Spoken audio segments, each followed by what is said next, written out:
even in my wildest dreams, I wasn't expecting the margins that we're seeing right now. Yeah. Like I said, Barkha, when I told you, and that was probably me being the most honest in that entire thing, was Yes. I do believe that it was heading for a hung assembly, and that the Mm. BJP had a disadvantage going in, but because of the central government, it would have an advantage, molding the situation to its favor. But these results, I don't think, leave much room for doubt, do they? Because even in Jharkhand, the pendulum seems to be swinging more towards the BJP than it is towards the JMM INC. The longer we're waiting, the more the pendulum seems to be swinging out there. Jharkhand, to be fair, I was expecting maybe slight advantage to the BJP, but certainly not in Maharashtra, at any rate. Mm.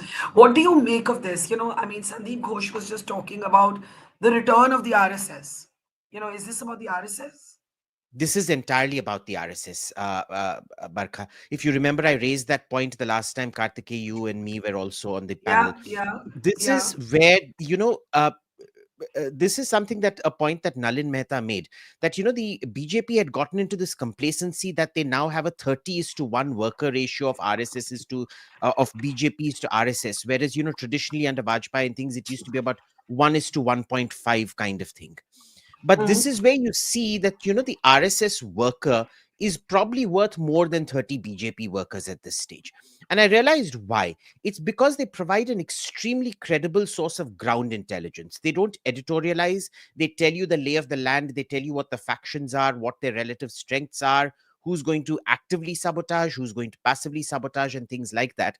So, losing the RSS in that sense was almost like the Indian state, to extrapolate it to the Indian state, losing both raw, IB, ED, all of it at the same time. Uh, Now that it's gotten the RSS back, now that the BJP's gotten the RSS back, I think that's really what swung the entire. I mean, the only, when you do chemistry experiments, you test for only one variance at a time so you can ascertain the fidelity of results. And in this case, the only thing that's really changed is the RSS, and the RSS coming in, cracking the whip.